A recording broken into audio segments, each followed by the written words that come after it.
اور زینب کا چھوٹا بھائی احمد پانی میں بہنے لگا۔ زینب نے بغیر سوچے سمجھے پانی میں چھلانگ لگا دی تاکہ اپنے بھائی کو بچا سکے، لیکن پانی کا زور اتنا تھا کہ وہ خود بھی بہنے لگی۔ اتفاق سے فرحان اسی وقت پل کی تعمیر کے کام سے واپس آ رہا تھا۔ اس نے دور سے شور سنا اور دیکھا کہ کچھ لوگ ندی کنارے کھڑے چیخ رہے ہیں۔ فرحان نے بغیر دیر کیے اپنی گاڑی روکی اور دوڑتا ہوا ندی کی طرف گیا۔ اس نے دیکھا کہ زینب اور احمد پانی میں بہہ رہے ہیں۔ فرحان نے فورا اپنی جیکٹ اتاری اور پانی میں کود گیا۔ گاؤں کے کچھ لوگوں نے بھی رسی پکڑ کر مدد کی۔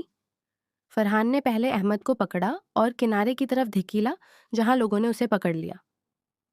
پھر فرحان زینب کی طرف بڑھا جو اب تھکن سے ڈوبنے کے قریب تھی۔ اس نے پوری طاقت سے زینب کو پکڑا اور کنارے تک لے آیا۔ جب دونوں کنارے پر پہنچے تو زینب بے ہوش ہو چکی تھی۔ فرحان نے فورا ابتدائی طبی امداد شروع کی جو کچھ اس نے کہیں سیکھی تھی۔ کچھ ہی دیر میں زینب کو ہوش آ گیا۔ گاؤں والے یہ منظر دیکھ کر دنگ رہ گئے۔ کریم بخش دوڑتے ہوئے آئے اور اپنی بیٹی اور بیٹے کو صحیح سلامت دیکھ کر رو پڑے۔ انہوں نے فرحان کو گلے لگا لیا اور کہا، بیٹا، تم نے آج میرے دونوں بچوں کی جان بچائی ہے، میں تمہارا احسان کبھی نہیں بھول سکتا۔ اس واقعے کے بعد فرحان کے دل میں زینب کے لیے محبت اور بھی گہری ہو گئی۔ زینب بھی فرحان کی ہمت اور بہادری سے بہت متاثر ہوئی، لیکن دونوں جانتے تھے کہ یہ محبت اتنی آسان نہیں۔ فرحان شہر کا لڑکا تھا اور زینب گاؤں کی لڑکی۔ دونوں کے خاندانی پس منظر، رہن سہن اور ماحول میں بہت فرق تھا۔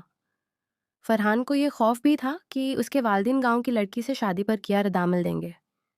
ایک رات فرحان نے ہمت کر کے اپنی امی کو فون پر سب کچھ بتا دیا۔ اس نے کہا، امی، میں نے ایک لڑکی کو پسند کیا ہے، وہ گاؤں کی ہے، سادہ ہے، لیکن اس کا کردار اور اس کی نیکی مجھے بہت پسند ہے۔ فرحان کی امی کچھ دیر خاموش رہیں، پھر بولے، بیٹا، ہمیں پہلے اس لڑکی اور اس کے گھرانے کے بارے میں جاننا چاہیے، صرف گاؤں شہر کا فرق دیکھ کر فیصلہ نہیں کرنا چاہیے۔ کچھ ہفتوں بعد فرحان کے والدین گاؤں آئے تاکہ زینب اور اس کے گھرانے سے مل سکیں۔ جب انہوں نے زینب کو دیکھا، اس کی باتیں سنے، اس کے تعلیمی جذبے اور نیک دلی کو محسوس کیا تو ان کے دل میں بھی محبت جاگ اٹھی۔ فرحان کی امی نے حلیمہ بی بی سے کہا، بہن، آپ نے اپنی بیٹی کی بہت اچھی تربیت کی ہے، ایسی بیٹی تو ہر ماں کی خواہش ہوتی ہے۔ لیکن گاؤں کے کچھ لوگ اور فرحان کے کچھ رشتہ دار اس رشتے کے خلاف تھے۔ فرحان کے ایک چچا نے کہا، بھائی، شہر کا لڑکا گاؤں میں شادی کرے گا تو لوگ کیا کہیں گے، برابری کا رشتہ ہونا چاہیے۔ فرحان نے مضبوط لہجے میں جواب دیا، چچا جان، برابری دولت یا شہر گاؤں سے نہیں ہوتی، برابری سوچ اور کردار سے ہوتی ہے، اور زینب کا کردار کسی سے کم نہیں بلکہ بہت سو سے بہتر ہے۔ فرحان کے ابا نے بھی بیٹے کی بات کی حمایت کی۔ انہوں نے کہا، ہمیں اپنی روایتوں کی بجائے اپنے بچوں کی خوشی اور ان کے صحیح فیصلوں کو اہمیت دینی چاہیے۔ اگر لڑکی اچھی ہے، نیک ہے، پڑھی لکھی ہے تو گاؤں شہر کا فرق کوئی معنی نہیں رکھتا۔ آخرکار سب رکاوٹیں دور ہوئیں اور دونوں خاندانوں نے رضامندی سے فرحان اور زینب کی منگنی کر دی۔ گاؤں میں خوشی کی لہر دوڑ گئی۔ لوگ کہنے لگے کہ زینب کی نیکی اور محنت آخر رنگ لے آئی۔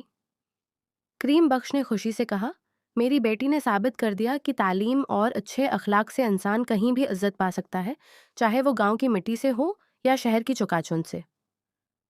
شادی کی تیاریاں شروع ہوئیں۔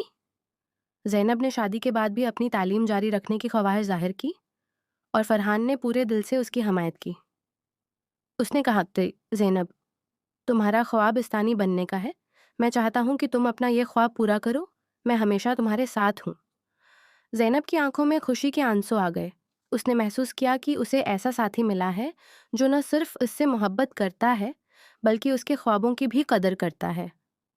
شادی کے دن گاؤں میں رونق تھی۔ گاؤں کے لوگ اور شہر سے آئے مہمان سب ایک ساتھ خوشیاں منا رہے تھے۔ کریم بخش اور حلیمہ بی بی کی آنکھوں میں فخر اور خوشی کے آنسو تھے۔ فرحان کے والدین بھی اپنے بیٹے کے فیصلے پر مطمئن اور خوش تھے۔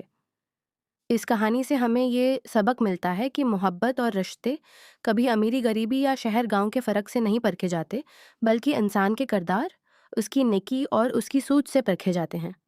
زینب نے اپنی محنت اور نیک دلی سے ثابت کیا کہ گاؤں کی سادگی میں بھی وہ خوبیاں ہو سکتی ہیں جو بڑے بڑے شہروں میں نہیں ملتے۔ اور فرحان نے یہ ثابت کیا کہ اصل مرد وہ ہے جو اپنی محبت کے لیے معاشرتی دباؤ کے خلاف کھڑا ہونے کی ہمت رکھتا ہے۔ زندگی میں ہمیں چاہیے کہ ہم کسی کو اس کے پس منظر سے نہیں بلکہ اس کے اخلاق اور کردار سے پرکھیں، کیونکہ سچی خوشیاں وہیں ملتی ہیں جہاں دل سچے ہوں، چاہے وہ گاؤں کی مٹی سے ہوں یا شہر کی سڑکوں سے۔ اگر یہ کہانی آپ کو پسند آئی ہو تو چینل کو سبسکرائب کرنا مت بھولیے۔